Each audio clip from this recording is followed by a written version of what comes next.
Hello बच्चों, welcome to our channel chemistry by Nimesh sir. आप लोगों के डिमांड के अकॉर्डिंग हम लेके आए हैं स्पोर्टिंग के practical videos.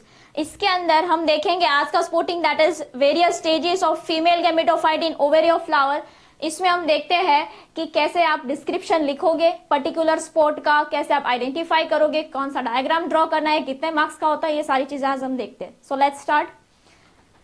So to study and identify various stages of gametophyte development in ovary of flower, particular ovary जो है फ्लावर की, उसके अंदर हमें फीमेल गैमेटोफाइट स्टेजेस जो है वो आपको देखने हैं और आइडेंटिफाई करना है। सो आप यहाँ पे देख सकते हो वर्टिकल सेक्शन ऑफ ओव्यूल यहाँ पे आपको दिख रहा है, ये आपके जर्नल का ही डायग्राम है। मेगास्पोर्स सारे हैं, फीमेल गैमेटोफाइट डेवलपमेंट हो रहा है, ये आपको स्लाइड में दिखता है, ये स्लाइड का व्यू है। ये आपका एनसीईआरटी का डायग्राम है तो आपको पता ही होगा। ये again that is VS of an ovule. So स्पोर्टिंग के अंदर पेटिकल नंबर कौन कौन से इंक्लूडेड है? 4, 5, 7, 8, 14, 17, 18 एंड 22। इतने प्रैक्टिकल्स जो है वो स्पोर्टिंग के अंदर इंक्लूड किए गए हैं। तो उसी के अकॉर्डिंग आपको डिस्क्रिप्शन लर्न करना होगा, डायग्राम कैसे ड्रॉ करोगे वो देखना है, प्लस आपको आइडेंटिफिकेशन आपको पता होना चाहिए। सो एक स्पोर्ट के लिए 4 minute and each contain 3 marks. एक स्पोर्ट के लिए आपकी कितनी मिनट मिलेगी? 4 मिनट मिलेगी। 4 मिनट के अंदर आपको वो स्पोर्ट का diagram, description and identification complete करना है सिर्फ 4 मिनट में। प्लस वो कितने मार्क्स का होगा? एक स्पोर्ट 3 मार्क्स का। तो ऐसे टोटल आपके पास कितने स्पोर्ट हो गए? 8 स्पोर्ट। और टोटल मार्क्स कितने हैं? 24 मार्क्स। तो ये 24 मार्क्स में से 24 आना ही चाहिए क्योंकि ये आपके हाथ में है। Okay, so first is what? Identification. ये 3 मार्क्स को कैसे डिवाइड किया जाता है? तो ये यहाँ पे है आइडेंटिफिकेशन। अगर आपने सही से आइडेंटिफाई कर लिया कि ये मुझे जो परमानेंट स्लाइड दी गई है वो इसकी है, आपने सही से आइडेंटिफाई कर लिया तो ये आपका हो जाएगा 0.5 मार्क्स कंफर्म। उसके बाद है स्पोर्ट्स का डायग्राम। स्पोर्ट का डायग्राम अगर आपने अच्छे से किया, लेबलिंग भी अच्छे से किया, तो भी आपको 0.5 मार्क्स मिलेगा। एंड देन स्पोर्ट का डिस्क्रिप्शन आप करते हो, जो आपको स्पोर्ट मिला है उसका डिस्क्रिप्शन अच्छे से लिखते हो, then you will get 2 marks. तो टोटल आपका हो जाएगा 3 मार्क्स। ओके, टोटल 3 मार्क्स का एक्सपोर्ट है तो ऐसे इसको डिवीजन होता है। So let's start. Female gametophyte in flowering plants, female gametophyte embryo in a microscopic structure situated deep inside the ovule, and ovule generally has one female gametophyte। एक ovule के पास कितना फीमेल गैमेटोफाइट होता है? एक ही होता है। माइक्रोस्कोपिक स्ट्रक्चर है, ovule के अंदर ये सिचुएटेड है। Next is development of female gametophyte begins with the megaspore mother cell. Most common type of female gametophyte जो होता है वो कैसा होता है? मोनोस्पोरिक होगा, मतलब 8 न्यूक्लिएट एंड 7 सेल्ड टाइप होता है। Most common female gametophyte is monosporic, जिसके अंदर 7 सेल्ड एंड 8 न्यूक्लिएट होता है। कैसे याद रखोगे? मैंने एमसीक्यू की सीरीज में सिखाया था कि 7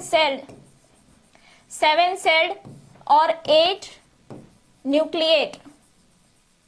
तो इसको कैसे याद रखते हो? 7 सेल्ड प्रोनाउंसिएशन के अकॉर्डिंग 7 सेल्ड और जो बाकी रह गया वो 8 न्यूक्लिएट। ओके, सो यहाँ पे आपको दिख रहा है ये हमारा है चैलस द लैंड। इसके अंदर embryo sac, outer integument, inner integument, ये हो गए माइक्रोपाइल एंड फ्यूनिकल। सेम वही डायग्राम है बट अच्छे से थोड़ा कलर करके मैंने दिखाया यहाँ पे। और ये आपको माइक्रोस्कोपिक स्लाइड है, माइक्रोस्कोप के अंदर आपको ऐसा दिखेगा। ओके, ऐसा ही दिखे ऐसा जरूरी नहीं है, आपके माइक्रोस्कोप के अंदर थोड़ा डिफरेंट स्ट्रक्चर भी आ सकता है, but it is more relatable to this. Okay, next is in a majority of flowering plants one of the megaspore is functional while the other 3 degenerate। देखो यहाँ पे मेजोरिटी ऑफ फ्लावरिंग प्लांट के अंदर एक जो मेगास्पोर होगा वो कैसा होता है? फंक्शनल होता है, और बाकी के जो 3 बचे वो क्या हो जाते हैं? डीजेनरेट हो जाते हैं। डीजेनरेट, एक होगा वो फंक्शनल होगा और बाकी के 3 जो हो गए डीजेनरेट हो जाएंगे। So only the functional megaspore जो होगा that develops into female gametophyte. Functional megaspore जो होगा एक, वो क्या हो जाएगा? आगे जाके वो डेवलप होगा फीमेल गैमेटोफाइट में। And this method of embryo sac formation, the female gametophyte को हम एम्ब्रियोसेक भी बोलते हैं। तो ये जो एम्ब्रियोसेक बन रहा है, मतलब ये जो एक मेगास्पोर है वो आगे जाके फीमेल गैमेटोफाइट में कन्वर्ट हो रहा है, डेवलप हो रहा है, that process is known as monosporic development. Okay, तो that is known as monosporic development. The nucleus of functional megaspore divides mitotically. अब जो फंक्शनल मेगास्पोर था उसका न्यूक्लियस जो है वो माइटोसिस करेगा, डिवाइड करेगा and forms 2 nuclei.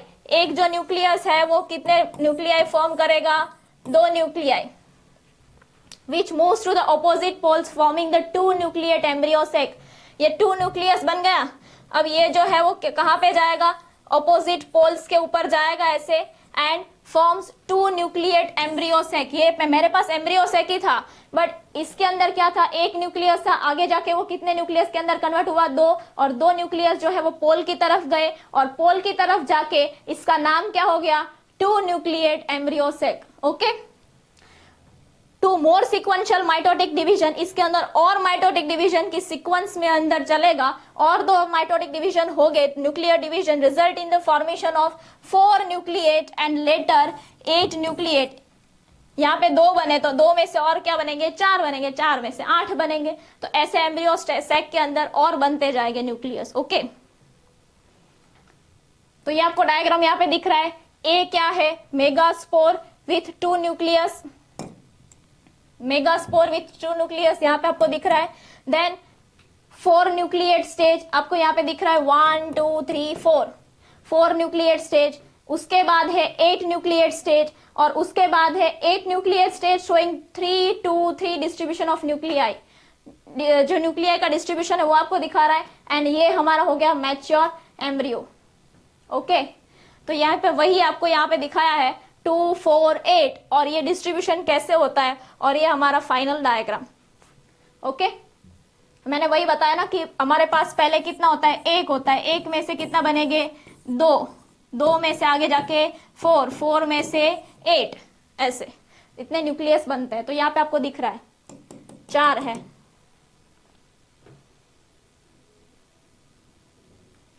So next is these mitotic divisions are strictly free nuclear, that is nuclear divisions are not followed immediately by cell wall formation। देखो यहाँ पे हम जब माइटोसिस करवाते हैं तो माइटोसिस के अंदर न्यूक्लियर का डिवीजन हो जाता है, न्यूक्लियर के डिवीजन के बाद क्या होता है, सेल डिवीजन होता है। मतलब कि सेल वॉल जो है वो बीच में से फेचर्स के थ्रू वो निकल जाएगी। देखो ये मेरे पास 2 न्यूक्लियस हो गया, और फिर ये ऐसे कट लग जाएगा।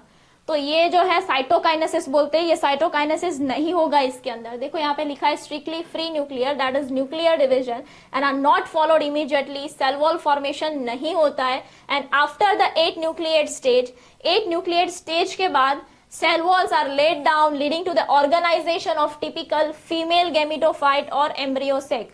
आया समझ में कि 8 न्यूक्लिएट स्टेज के बाद तुरंत ही वो क्या हो जाता है, फीमेल गेमिटोफाइट और एम्ब्रियो सेक के अंदर कन्वर्ट हो जाता है। So 6 of the 8 nuclei are surrounded by cell walls and organized into cells, and the remaining 2 nuclei called polar nuclei are situated below the egg apparatus in the large central cell। ये सारी चीजें आपको लिखने की कोई जरूरत नहीं है, बट यहाँ पे क्या है कि 6 of the 8 nuclei, 8 न्यूक्लियस हमारे पास थे, उसमें से 6 न्यूक्लियस जो है वो कहाँ पे सराउंड हो जाएंगे, बाई सेल वॉल्स, और सेल्स के अंदर ऑर्गेनाइज हो जाते हैं। वेयर रिमेनिंग जो 2 बाकी रह गए, 8 में से 6 तो यहाँ पे अरेंज हो गए, उसमें से 2 जो बाकी रह गए वो उसको हम बोलते हैं पोलर न्यूक्लियाई। वो कहाँ पे जाके अटैच हो जाएगा, एग एपैरेटस के पास, in a large central cell. Large जो सेंट्रल सेल होता है उसके एग एपैरेटस में जाके वो सिचुएट हो जाता है। This The 3 cells are grouped together at the micropillar end and constitute egg apparatus। ये मैंने आपको एक्सप्लेन किया। ये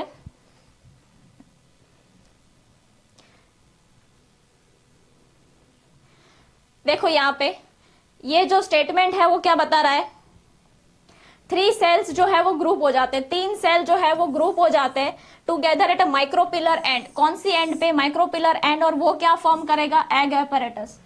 तो एग एपैरेटस के अंदर क्या होता है, 2 सिनर्जिड एंड 1 एग सेल। ये आप देख सकते हो, ये मेरा हो गया एग एपैरेटस, एग एपैरेटस, और 3 सेल है ना, 1 2 and 3।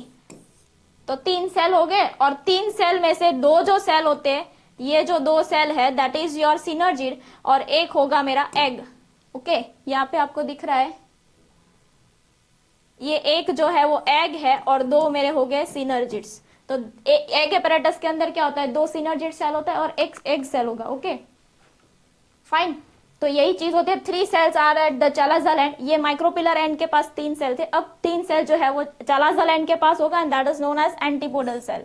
The large central cell has 2 polar nuclei. जो बड़ा वाला सेंट्रल सेल है उसके पास 2 पोलर न्यूक्लियाई होती है, आप यहाँ पे देखते हो।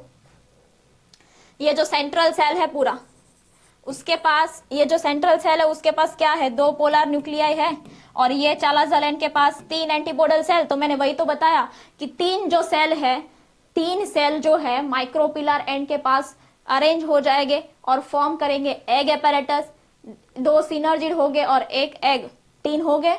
अब ये जो सेंट्रल सेल है पूरा, उसके पास 2 न्यूक्लियाई होती है, that is known as polar nuclei, और चालाजल एंड के पास अगेन 3 सेल हो गए, that is known as antipodal cell.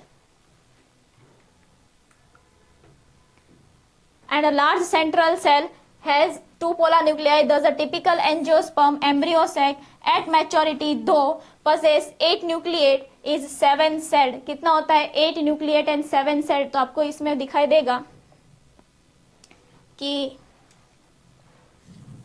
8 nucleate और 7 cell कैसे होता है? 8 nucleate and 7 celled. ये आई थिंक आपको पता होगा, थियोरी में आता है ये। 7 सेल्ड मतलब हम काउंट करते हैं यहां से 1 2 3, और यहाँ पे 3 4 5 और 6, और ये बीच वाला central cell that is 7 celled हो गए। नाउ नेक्स्ट इज 8 न्यूक्लिएट बोला है। 8 न्यूक्लिएट कैसे होगा? तो हमारे आपको यहाँ पे कितने न्यूक्लियस दिख रहे हैं? ये रेड कलर के 1 2 3 4 5 6 7 एंड 8 न्यूक्लियस हो गए। तो वही है कि 8 nucleate and 7 cell. Okay, done. So आज के लिए इतना ही था फीमेल गैमेटोफाइट के लिए। तो ये सारे डिस्क्रिप्शन में आपको लिखना है, आइडेंटिफाई करना है ये जो स्पॉट है उसको, और उसका डायग्राम भी आपको ड्रॉ करना है कैसा आपको दिख रहा है। ओके, और ये डायग्राम्स भी आप ड्रॉ कर सकते हो। Fine, so goodbye everybody. तो दोस्तों आज के इस सेशन में हमने देखा बोर्ड प्रैक्टिकल एग्जाम के लिए बहुत ही इंपॉर्टेंट एक प्रैक्टिकल। ए प्रैक्टिकल का वीडियो आपको कैसा लगा अभी से कमेंट कर दीजिए। हमारे इस YouTube channel chemistry by Nimish sir को सब्सक्राइब करके अपने दोस्तों तक इस वीडियो के लिंक को जरूर शेयर कर दीजिए। दोस्तों chemistry by Nimish sir platform जहां पे NEET dropper batch, NEET regular batch, board and GUJCET batch, special GUJCET batch, NEET crash batch, July repeater batch, यानी कि 11th और 12th साइंस के सभी बच्चों के लिए सभी प्रकार के कोर्स हमारी एप्लीकेशन जो प्ले स्टोर में अवेलेबल है, जिसका नाम है केमिस्ट्री बाय निमिष सर, वहां पे अवेलेबल है। और आप भी इनमें से किसी भी कोर्स में एनरोल करना चाहते हैं तो प्ले स्टोर में से chemistry by Nimish sir application download कीजिए, अपना मनपसंद जो कोर्स है उसको सिलेक्ट कीजिए और कोर्स के अंदर एनरोल कीजिए। अगर कोर्स के रिगार्डिंग कोई मोर इंफॉर्मेशन की जरूरत है तो आप कांटेक्ट कर सकते हैं। मेरा पर्सनल कांटेक्ट नंबर है जो है 8866605548। तो मिलते हैं दोस्तों नए एक एक्सपेरिमेंट के साथ, तब तक के लिए बाय बाय।